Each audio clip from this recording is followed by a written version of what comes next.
নমস্কার আদাব ভিউয়ার্স, আজকের ভিডিওতে আমরা আলোচনা করব পরীক্ষা খুব কাছাকাছি চলে এসেছে এবং এখনও আমরা কিচ্ছু পর্যন্ত পড়তে পারিনি। তো এই সময় ঠিক আমরা কোন পদ্ধতি অবলম্বন করব এবং কিভাবে আমরা এই সমস্যাটাকে মোকাবিলা করে আমাদের এক্সামটাকে খুব ভালোভাবে অতিক্রম করতে পারবো। তো আমি আজকের ভিডিওতে এটা নিয়ে আলোচনা করব, সে যাই হোক, সেটা বোর্ডের পরীক্ষা বা কোনো টেস্ট পরীক্ষা বা যে পরীক্ষা হোক না কেন। তো আশা করবো ভিডিওটি শেষ পর্যন্ত দেখতে থাকবে, তারপর এই সমস্যার মোকাবিলার সমাধান পেয়ে যাবে ভিডিওর মাধ্যমে। তো বন্ধুরা, SRM গাইড ইউটিউব চ্যানেলের পক্ষ থেকে আমি শাহরুখ মন্ডল সবাইকে জানাচ্ছি আন্তরিক শুভেচ্ছা। ভিডিওর থাম্বনেইল দেখে আশা করি আজকের সাবজেক্টটি ঠিক বুঝতে পেরেছো। না বুঝতে পারলে অবশ্যই ভিডিওটিতে ক্লিক করতে না, কারণ এই সমস্যা তুমি একজন রোগী এবং আমিও একসময় ভুগতাম বা এখনও মাঝে মাঝে হয় যে পরীক্ষা কাছাকাছি চলে এসেছে কিন্তু এখনও পর্যন্ত কিছু পড়িনি। তো এরকম সময় ঠিক কী করলে আমাদের ভালো হয়? কারণ দেখো, তুমি যদি এখনও পর্যন্ত পড়া না শুরু করে থাকো তো আমি বলবো একটা জিনিসই সাজেস্ট করবো যে তুমি পড়া শুরু করে দাও, কোনো কিছুর পরোয়া না করে। সে যাই তোমার যে কাজই হোক না কেন, পড়াটা শুরু করে দাও। সেকেন্ড যে টপিক হলো সেটি হলো যে এই পড়ার মাঝখানে বা এই পরীক্ষা আসার মাঝখানে তুমি কোনো নতুন কাজ শুরু করবে না, কারণ নতুন কাজ শুরু করলে সেদিকে তোমার কনসেন্ট্রেট চলে যাবে এবং এই যে তোমার পরীক্ষা আছে আর কয়েকদিন পরে, সেই পরীক্ষার কথাটা মাথায় থাকে না এবং ওই দিকটা যেন বেশি ইন্টারেস্টিং মনে হয়। আর পরীক্ষার সময় আকসার পরীক্ষাগুলোর সময় এগুলো ঠিক একটা নতুন নতুন কাজ চলে আসে কাজের সামনে। তো আমি বলবো যে এই সমস্ত জিনিসগুলো সবসময় অ্যাভয়েড করতে, নতুন কাজ না শুরু করতে, বিশেষ করে পরীক্ষার সময়। আর বন্ধুরা, আমাদের মধ্যে দেখবে অনেক স্টুডেন্ট আছে যারা বলে যে এখন তো 30 দিন বাকি হয়ে যাবে, এখনও 20 দিন বাকি, 10 দিন বাকি, এখন 1 সপ্তাহ বাকি, এখনও 5 দিন বাকি, ঠিক জোগাড় হয়ে যাবে পরীক্ষার সময়। কিন্তু ভেবেচিন্তে কখনো দেখেছো যে ঠিক কতটা হয়?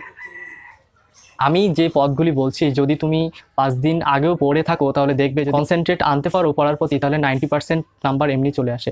তো আমি প্রথমে বলবো যে যদি পড়াশোনা শুরু না করে থাকো, এখনও শুরু করে দাও পড়াশোনা। এবং যদি অসুবিধা হয় তুমি তোমার টিচারের সঙ্গে যোগাযোগ করতে পারো বা যে সেই সমস্ত বন্ধুদের সঙ্গে যোগাযোগ করতে পারো যারা 3-4 মাস আগে তাদের সিলেবাস কমপ্লিট করে রেখেছে, তাদের সঙ্গে দেখা করো। তারা দেখবে তোমাকে কোনো ফিরিয়ে দেবে না। মাস্টারমশাইকে তোমার যত ধারণা আছে, যত ভুল ধারণা আছে, যত সিলেবাস সম্পর্কে যদি না কিছু জানা নাও থাকে, সেই সমস্ত মাস্টারদের সঙ্গে যোগাযোগ করে দেখবো তোমাকে ফিরিয়ে তারা কখনো দেবে না। তো বন্ধুরা, সবথেকে প্রথম বা প্রধান একটাই পদ্ধতি, সেটা হলো তোমাকে পড়াশোনা শুরু করতে হবে। কোনো কিছুর প্রতি চিন্তা ভাবনা না করে তোমার নির্দ্বিধায় পড়াশোনা শুরু করে দিতে হবে, চাই সে 5 দিন হোক বা 7 দিন আগেই হোক।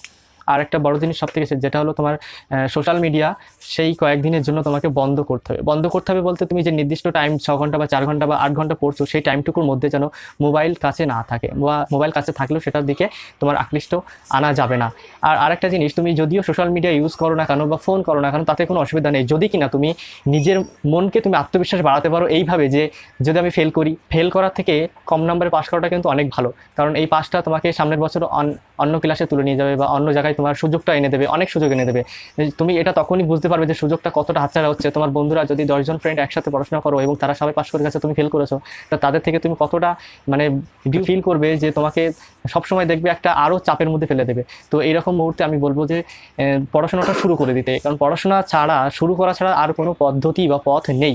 তো আমি ভিডিওর মধ্যে অনেক কথাই বলছি যে কথাগুলো তোমার অনেকটা কাজে দেবে, কিন্তু এগুলো ছাড়াও যদি তুমি মনে করো যে না, ইউটিউবে মোটিভেশনাল ভিডিও দেখে তোমার পড়াশোনাটা ঠিক হয়ে যাবে, কিন্তু এটা তোমার পরীক্ষার ক্ষেত্রে কিন্তু কাজে আসবে না। তুমি যতই ভিডিওগুলো দেখো না কেন, ভিডিওর পদ্ধতিগুলো তোমার কাজে আসতে পারে। ভিউয়ার্স, আমি আজকের এই ভিডিও যতগুলি টিপস বা ট্রিক্স দিয়ে থাকি না কেন, সেই ট্রিক্স বা টিপসগুলি কোনো কিছুতে তোমার কাজে আসবে না যতক্ষণ না তুমি পড়াশোনা শুরু করবে এই পরীক্ষার আগে।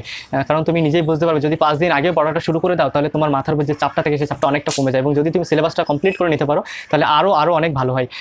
তো বন্ধুরা, এই এক্সামের সময় আরও অনেক কিছু আমরা চাপ নিয়ে থাকি, যে চাপগুলি আমরা বা ভুল করে থাকি, যে ভুলগুলি আমাদের আরও মানে পরীক্ষার ক্ষেত্রে অনেক বাধা সৃষ্টি করে। তো সেই ভুলগুলি সম্পর্কে সংশোধন করতে আই বাটনে ক্লিক করে ভিডিওটি দেখে নিতে পারো, বা ডেসক্রিপশনে লিঙ্ক দেওয়া থাকবে, সেখান থেকে ভিডিওটি দেখে নিতে পারো। অথবা আমরা আরও একটি ভিডিও বানাচ্ছি যে টাইম টেবিল, পরীক্ষার আগে ঠিক কোন টাইম টেবিল মেনে চললে পরীক্ষাটি আরও ভালো নাম্বার পাওয়া যাবে, সেরকম রিলেটেড ভিডিও পেতে ডেসক্রিপশন বা আই বাটনে পেয়ে যাবে।